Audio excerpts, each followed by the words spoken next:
이 중에 그 NMDA 수용체라는 것을 제가 찾았다는 것을 말씀드렸고, 요 가시입니다. 요 저쪽 부분이. 그럼 이쪽 부분은 축삭의 말단이고, 말단이 전자현미경으로 이렇게 보이는 겁니다.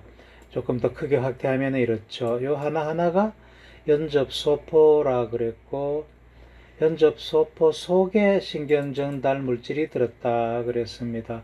요게 연접소포고 그 속에 신경전달 물질이 들은 것을 보여주죠. 요게 연접소포고 요 속에 신경전달 물질이 들었습니다. 그래서 여기서 이렇게 분비가 되면은 요 수용체에 결합을 한다 그런 겁니다. 그리고 이 NMDA 수용체가 코인시던스 디텍터다 하는 한다고 설명을 했는데, 코인시던스 동시에 뭐 인시던스 일어난다 그런 거잖아요. 이게 이제 뭐가 동시에 이쪽 세포하고 이쪽 세포가 동시에 활성을 갖는다. 그 동시에 활성을 갖는다는 것을 아는, 디텍션하는 디텍터다. 이것이 그렇게 되면은 요게 활성을 갖게 되고, 그러면은 이게 강도가 커지는 LTP 현상이 일어난다. 어렵습니까? 다시 한번 설명하겠습니다.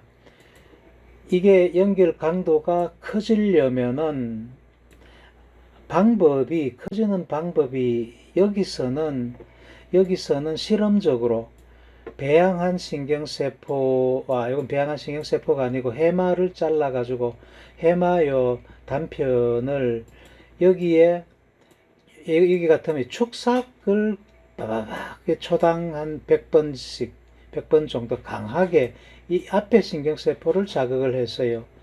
그렇게 하고 나니까 여기가 강도가 커지더라, 연접 강도가 커지더라 하는 거예요.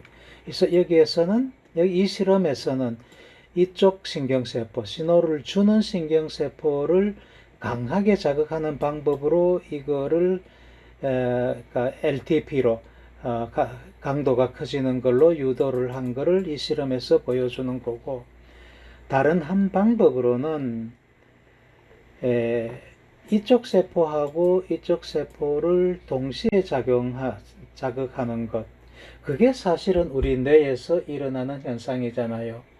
동시에 활성을 갖는 세포는, 그 세포들은 연결된다. 파이어 투게더, 와이어 투게더라고 그랬으니까 많은 신경세포들이 동시에 활성을 갖는다는 것을 우리 많이 봤잖아요. 그럼 많은 신경세포들이 동시에 활성을 갖는다는 것은 앞에 신경세포도 뒤에 신경세포도 동시에 활성을 갖는다는 거잖아요. 그래서 동시에 활성을 가질 때는 아주 강하게 바로 자극을 안 해줘도, 슬쩍만 자극을 해줘도 회로가, 여기가 연접 연결 강도가 커지더라.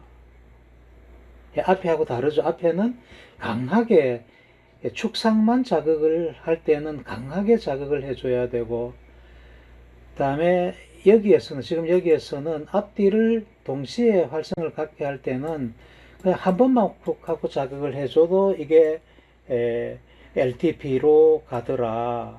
다르죠, 그죠? 자, 그게 결국은 이제 분자 수준에서 보면 같은 건데, 그게 분자 수준이라는 게 뭐냐면은 요 NMDA 수용체가 활성화되는 겁니다. 이 NMDA 수용체가 활성화되려면은 요 앞뒤 신경세포가 동시에 활성을 하든가, 아니면은 앞에 신경세포를 강하게 자극하든가, 그렇게 되면은 요 NMDA 신경세포가 활성을 갖더라. 자, 앞에 거는 일단 잊어버리고 뒤에 거, 앞에 신경세포하고 뒤에 신경세포가 동시에 활성을 가질 때 얘가 활성화되더라. 그래서 얘를, NMDA 리셉터를 동시사건 탐지자, 동시사건 탐지자라고 한다. 동시사건이라는 것은 앞뒤 신경세포가 동시에 활성하는 것을 의미하고, 그래서 얘가 동시사건을 탐지하는 그런 탐지자가 돼가지고 얘가 활성화가 되니까 LTP 현상이 일어나서 얘가 커지더라. 그렇습니다. 얘가 활성화되면은, 그래서 이 NMDA 리셉터인데요. 이 NMDA 리셉터가 활성화되면은 왜 LTP가, 이게 이제 LTP가 되는 연적으로 바뀌느냐 하면은, 이렇게 LTP로 되는 강도가 커지려면은 칼슘이 여기에 들어오는 것이 첫 번째 시작이라 그랬습니다. 이 칼슘이 NMDA 리셉터를 통해서만 밖에 있는 칼슘이 안쪽으로 이렇게 들어오거든요. 그렇게 되면은 이 칼슘에 의해 가지고, 이게 NMDA 리셉터인데 이 칼슘이 들어오면은 다음에 이게 칼슘 카모듈린 카이네이즈인데 얘가 활성화되고, 그 다음에 얘가 활성화된 것이 여기서 보면은 이게 NMDA 리셉터하고 여기 칼슘 카모듈린이라는 게 이거고, 이게 활성화되면 이게 활성화되고, 그 다음에 이게 활성화되고, 뭐 이렇게 가지고 얘가 이제 쭉 커지게 된다, 그런 얘기예요. 그래서 칼슘이 들어오는 것이 얘가 활성화된 결과다. 얘가 활성화된다는 것은 이 NMDA 채널입니다. 이온 통로가 열려야 되는데, 열리는 조건이, 그러니까 안 열리는 것은 요 통로에 마그네슘이 이렇게 꽉 막고 있어요. 여기 좀 익살스럽게 이렇게 그려놨는데, 이 NMDA 통로인데, 이온을 통과시키는 통로인데, 마그네슘 이온이 이렇게 꽉 막고 있단 말이에요. 그래서 얘가 못 통과하거든요. 얘를 이제 일단 튕겨내야 돼. 그래야지 칼슘이 이렇게 들어오는 거라. 얘를 튕겨내는 방법이, 여기 플러스 차지를 띠고 있잖아요. 그죠? 플러스 이온을 띠고 있잖아요. 마그네슘이.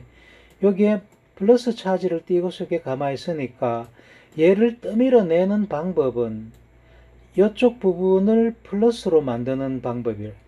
그러니까 플러스가 여기에 있으면은, 플러스가 생기면은 이 플러스, 여기 플러스면은 플러스는 반발이 일어나잖아요.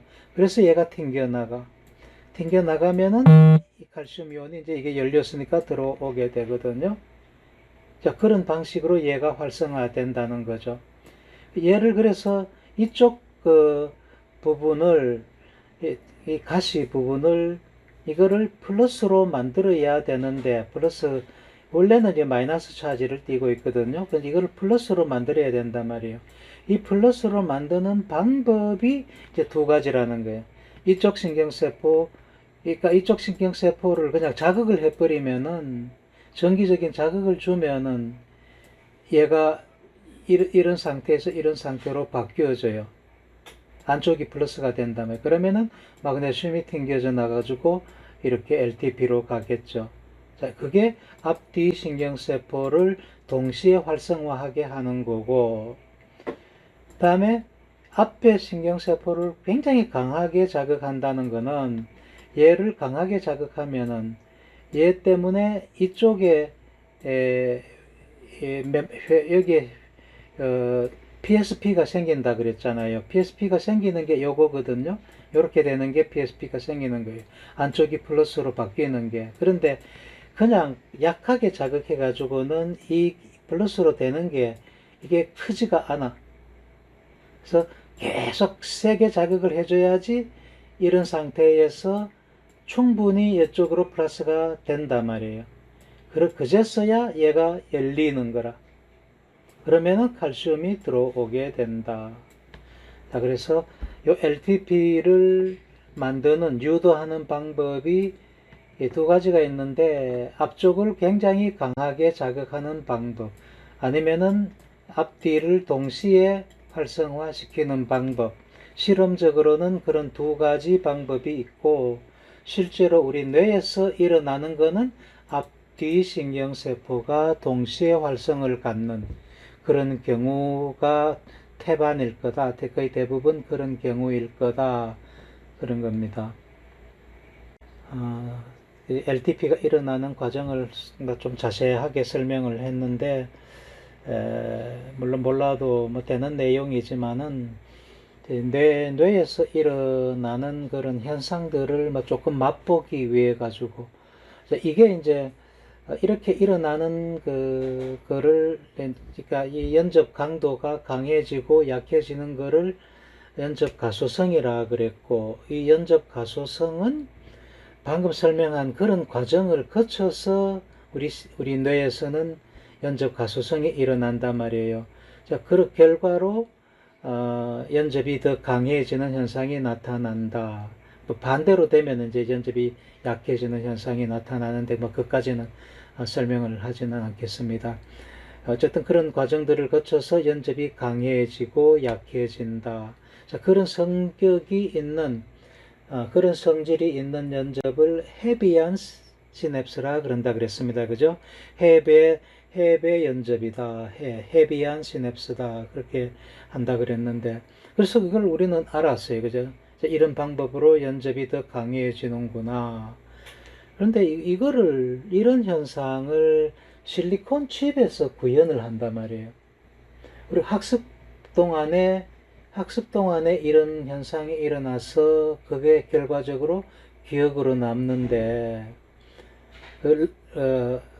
AI에서 머신 러닝이 있었고, 그 다음에 리커런트 러닝이 있었다 그랬잖아요.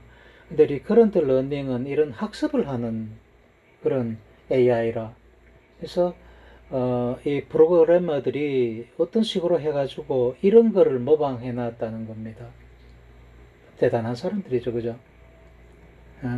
자, 그래서 AI도 이제 학습을 하게 되는 그런 능력이 있는 AI가 나왔더라. 그런데 사람하고 AI하고 과연 누가 더 능력이 있을까? 이제는 말하기는 힘들어지는 것 같아요. 사람은 비교도 안 되게 더 복잡한 그런 신경망, 그러니까 하드웨어를 갖고 있다. 굉장히 파워풀한 하드웨어를 가지고 우리는 학습을 한다. AI가 그렇게 복잡한 하드웨어는 회로는 만들 수는 없겠죠. 그런데 AI가 갖는 그 능력은 이게 기계이기 때문에 저장해 놓은 거는 순간적으로 불러낼 수 있단 말이에요, 기억을. 그 많은 정보들을 갖다가 전부 다 순간적으로 불러낼 수가 있는 반면에 사람은 이제 그렇지는 또 못하죠. 뭐 기억을 많이 해놨다 하더라도 그거를 불러내는 데는 한계가 있을 거고, 뭐 그런 점에서 또 AI가 더 우세할 거고. 그렇게 또 종합해서 보면은 과연 이 AI가 인간의 능력을 벗어날 수 있을까 하는 것에 대한 답을 쉽게 내기는 참 곤란하다. 그런 생각이 듭니다.